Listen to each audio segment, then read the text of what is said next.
Hi hello ಎಲ್ರಿಗೂ ನಮಸ್ಕಾರ. S B K Kannada YouTube ಚಾನೆಲ್ಗೆ ನಿಮಗೆ ಸ್ವಾಗತ. 13 ಮತ್ತು 14 ನವೆಂಬರ್ 2024 ಪ್ರಚಲಿತ ವಿದ್ಯಮಾನಗಳನ್ನೀಗ ನೋಡ್ತಾ ಹೋಗೋಣ. ಕಳೆದ 22 ತಿಂಗಳ ಪ್ರಚಲಿತ ವಿದ್ಯಮಾನಗಳು, ಕಳೆದ 10 ತಿಂಗಳ ಪ್ರಚಲಿತ ವಿದ್ಯಮಾನಗಳು ಅವೈಲೇಬಲ್ ಇದೆ. ಕ್ಯೂ ಆರ್ ಕೋಡ್ ಇಲ್ಲಿ ಕಾಣ್ತಾ ಇದೆ. ಪೇಮೆಂಟ್ನ ಮಾಡಿ ವಾಟ್ಸಪ್ನ ನಂಬರ್ನ ಡಿಸ್ಕ್ರಿಪ್ಷನಲ್ಲಿ ಕೊಟ್ಟಿರ್ತೀವಿ. ಅಲ್ಲಿಗೆ ಸೆಂಡ್ ಮಾಡಿದ್ರೆ ನಿಮಗೆ ಪಿ ಡಿ ಎಫ್ ನೋಟ್ಸನ್ನು ವಾಪಸ್ಸು ಕಳಿಸ್ಕೊಡ್ಲಾಗುತ್ತೆ. ಯಾವುದೇ ರೀತಿ ಫಿಸಿಕಲ್ ನೋಟ್ಸನ್ನು ನಾವು ಸೆಲ್ ಮಾಡ್ತಿರೋದಲ್ಲ, only P D F notes. ಹಾಗೆ ಪಿ ಡಿ ಒ ಗ್ರೂಪ್ ಮತ್ತು R R B group available ಇದೆ. ಎನ್ ಟಿ ಪಿ ಸಿ ಮತ್ತು ಗ್ರೂಪ್ ಡಿ ಪರೀಕ್ಷೆಗಳು ಅಂದರೆ ಲೆವೆಲ್ 1 ಹುದ್ದೆಗಳಿಗೆ ತಯಾರು ನಡೆಸ್ತಿರೋರಿಗೆ 99 ರೂಪಾಯಿ. ಹಾಗೂ ಪಿ ಡಿ ಒ ಗ್ರೂಪ್ನ ಸ್ಟಡಿ ಮೆಟೀರಿಯಲ್ಸ್ಗಳು ಆಲ್ರೆಡಿ ಟೆಲಿಗ್ರಾಮಲ್ಲಿ ಅವೈಲೇಬಲ್ ಇದೆ. 49ನ ಪೇ ಮಾಡಿ ಗ್ರೂಪ್ಗೆ ಜಾಯ್ನ್ ಆಗ್ಬೋದು.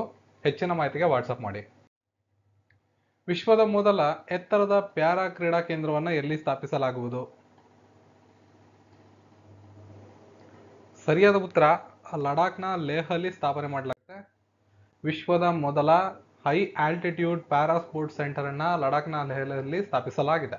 2028ರ ಪ್ಯಾರಾ ಒಲಿಂಪಿಕ್ಸ್ಗಾಗಿ ಕ್ರೀಡಾಪಟುಗಳಿಗೆ ತರಬೇತಿ ನೀಡುವ ಉದ್ದೇಶದಿಂದ ಮೊದಲನೇ ಬಾರಿಗೆ ಎತ್ತರದ ಪ್ಯಾರಾ ಕ್ರೀಡಾ ಕೇಂದ್ರವನ್ನ ಲಡಾಖ್ನ ಲೇಹ್ನಲ್ಲಿ ನಿರ್ಮಾಣ ಮಾಡಲಾಗುತ್ತೆ. ಪ್ಯಾರಾ ಅಥ್ಲೀಟ್ಗಳ ಕೌಶಲ್ಯ ಮತ್ತು ಆತ್ಮವಿಶ್ವಾಸವನ್ನ ಹೆಚ್ಚಿಸುವತ್ತ ಕೇಂದ್ರ ಗಮನ ಹರಿಸಿ ಈ ನಿಟ್ಟಿನಲ್ಲಿ ಈ ನಿರ್ಧಾರವನ್ನ ಕೈಗೊಳ್ಳಲಾಗಿದೆ. ಕೇಂದ್ರದ ಸ್ಥಾಪನೆಗಾಗಿ ಲಡಾಖ್ ಸ್ವಾಯತ್ತ ಹಿಲ್ ಡೆವಲಪ್ಮೆಂಟ್ ಕೌನ್ಸಿಲ್, ಲೇಹ್ ಮತ್ತು ಆದಿತ್ಯ ಮೆಹ್ತಾ ಫೌಂಡೇಶನ್ ನಡುವೆ ಒಂದು MOU ಆಗಿದೆ. MOU ಅಂದ್ರೆ ಮೆಮೊರಾಂಡಮ್ ಆಫ್ ಅಂಡರ್ಸ್ಟ್ಯಾಂಡಿಂಗ್ ಅಂತ. ಈ ಉಪಕ್ರಮವು 2024ರ ಪ್ಯಾರಾ ಒಲಿಂಪಿಕ್ಸ್ನಲ್ಲಿ ಭಾರತದ ಪ್ರಭಾವಶಾಲಿ 29 ಪದಕಗಳನ್ನು ಅನುಸರಿಸುತ್ತೆ. ಅಂದ್ರೆ ಇತ್ತೀಚೆಗೆ ನಡೆದಂತ ಪ್ಯಾರಾ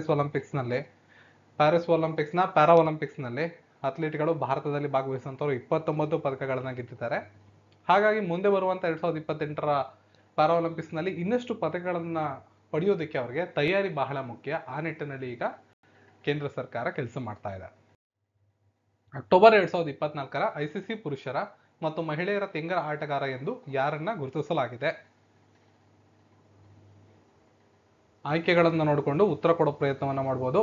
ICC ಅವರು ಪ್ರತಿ ತಿಂಗಳು ಒಬ್ಬ ಪುರುಷ ಕ್ರೀಡಾಪಟು ಹಾಗೂ ಮಹಿಳಾ ಕ್ರೀಡಾಪಟುವನ್ನ ತಿಂಗಳ ಆಟಗಾರ ಅಂತ ಆ ತಿಂಗಳ ಪರ್ಫಾರ್ಮೆನ್ಸ್ಗಳ ಆಧಾರದ ಮೇಲೆ, ಆ ತಿಂಗಳಲ್ಲಿ ಅವರು ನೋಡುವಂತಹ ಸಾಮರ್ಥ್ಯ, ಅವರು ಬೌಲರ್ ಆಗಿದ್ರೆ ವಿಕೆಟ್ಗಳನ್ನ ಪಡೆದಿರೋದಿರ್ಬೋದು, ಬೆಸ್ಟ್ ಬೌಲಿಂಗ್ ಅಲ್ಲಿ ಎಕಾನಮಿಯನ್ನ ಮೇಂಟೈನ್ ಮಾಡಿರೋದಿರ್ಬೋದು, ಆವ್ರೇಜ್ ಅನ್ನ ಮೇಂಟೈನ್ ಮಾಡಿರೋದಿರ್ಬೋದು, ಅಥವಾ ಪಂದ್ಯವನ್ನ ಟೆಸ್ಟ್ ಪಂದ್ಯವನ್ನಾಗಿರ್ಬೋದು, ODI ಪಂದ್ಯ ಇರ್ಬೋದು, T20 ಇರ್ಬೋದು, ಅದನ್ನ ಗೆಲ್ಲೋದಕ್ಕೆ ತಂಡಕ್ಕೆ ಸಹಾಯ ಮಾಡೋದು, ಇದನ್ನೆಲ್ಲ ಪರಿಗಣಿಸಿ ಯಾವುದೇ ತಂಡದ ICC ಇಂದ ಮಾನ್ಯತೆ ಪಡೆದಿರುವ ಯಾವುದೇ ತಂಡದ ಒಬ್ಬ ಪುರುಷ ಮತ್ತು ಮಹಿಳೆಯನ್ನ ಆಯ್ಕೆ ಮಾಡಲಾಗುತ್ತೆ. ಸೊ ಇಲ್ಲಿ ಪ್ರಶ್ನೆಗೆ ಸರಿಯಾದ ಉತ್ತರ ನೋಮನ್ ಅಲಿ ಮತ್ತು ಮೆಲಿಕೇರ್. ಪುರುಷರಲ್ಲಿ ನೋಮನ್ ಅಲಿ ಅಂತ, ಮಹಿಳೆಯರಲ್ಲಿ ಮೆಲಿಕೇರ್ ಅಂತ. ಪಾಕಿಸ್ತಾನದ ಎಡಗೈ ಸ್ಪಿನ್ನರ್ ಆಗಿರ್ತಾರೆ ನೋಮನ್ ಅಲಿ.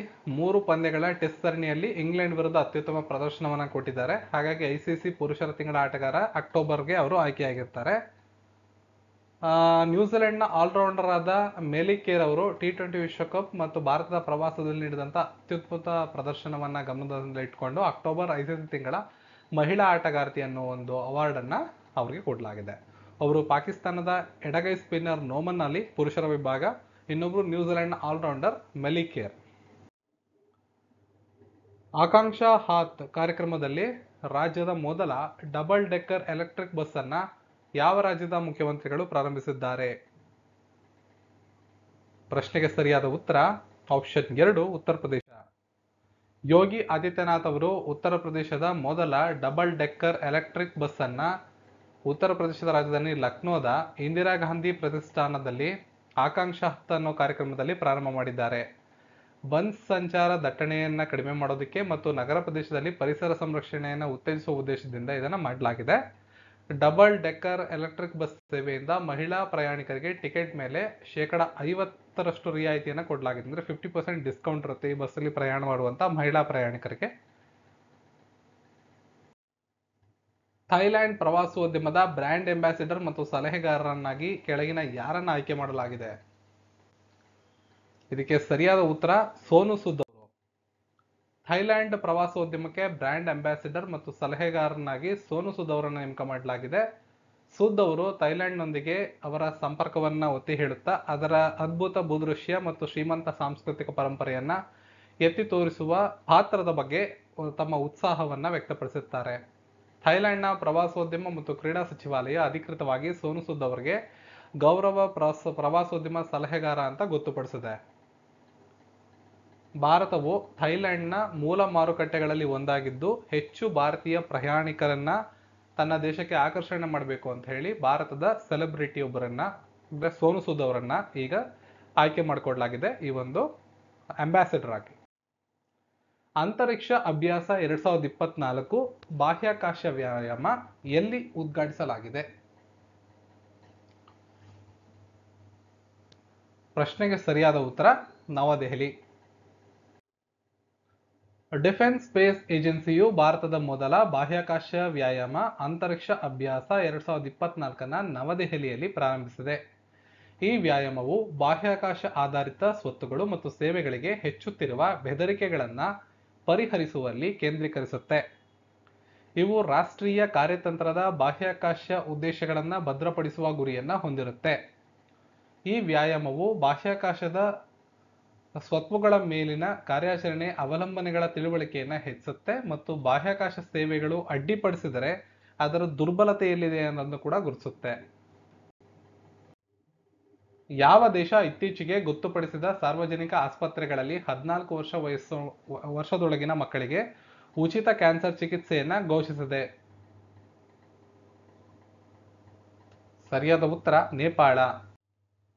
ನೇಪಾಳ ಸರ್ಕಾರ ಗೊತ್ತುಪಡಿಸಿದ ಸಾರ್ವಜನಿಕ ಆಸ್ಪತ್ರೆಗಳಲ್ಲಿ 14 ವರ್ಷದ ಒಳಗಿನ ಮಕ್ಕಳಿಗೆ ಉಚಿತ ಕ್ಯಾನ್ಸರ್ ಚಿಕಿತ್ಸೆಯನ್ನ ನೀಡುವುದಾಗಿ ಘೋಷಿಸಿದೆ. ಈ ಉಪಕ್ರಮ ನವೆಂಬರ್ 16ರಿಂದ ಜಾರಿಗೆ ಬರುತ್ತದೆ ಮತ್ತು ಪೋಷಕರ ಮೇಲಿನ ಆರ್ಥಿಕ ಹೊರೆಯನ್ನ ಕಡಿಮೆ ಮಾಡುವ ಗುರಿಯನ್ನ ಇದು ಹೊಂದಿರುತ್ತೆ. ಕಾಂತಿ ಮಕ್ಕಳ ಆಸ್ಪತ್ರೆ, ಭಕ್ತಾಪುರ ಕ್ಯಾನ್ಸರ್ ಆಸ್ಪತ್ರೆ, ಬಿಪಿ ಕೊಯ್ರಾಲ ಮೆಮೋರಿಯಲ್ ಕ್ಯಾನ್ಸರ್ ಆಸ್ಪತ್ರೆಗಳಲ್ಲಿ ಚಿಕಿತ್ಸೆಗಳನ್ನ ಪಡಿಬಹುದು ಅಂತ ಅಲ್ಲಿಯ ಸರ್ಕಾರ ಮಾಹಿತಿಯನ್ನ ಕೊಟ್ಟಿದೆ. 2022ರಲ್ಲಿ ನೇಪಾಳವು 22,000 ಹೊಸ ಕ್ಯಾನ್ಸರ್ ರೋಗಿಗಳನ್ನ ವರದಿ ಮಾಡಿತ್ತು. ಕ್ಯಾನ್ಸರ್ನಲ್ಲಿ 11% ಸಾವುಗಳು ಉಂಟಾಗುತ್ತಿದ್ದು ಪ್ರತಿ ವರ್ಷ ಸುಮಾರು 1,500 ಮಕ್ಕಳು ಕ್ಯಾನ್ಸರ್ ರೋಗಕ್ಕೆ ತುತ್ತಾಗ್ತಾ ಇದ್ದಾರೆ. ಈ ನಿಟ್ಟಿನಲ್ಲಿ ಈ ಒಂದು ನಿರ್ಧಾರವನ್ನ ಅಲ್ಲಿಯ ಸರ್ಕಾರ ಕೈಗೊಂಡಿದೆ.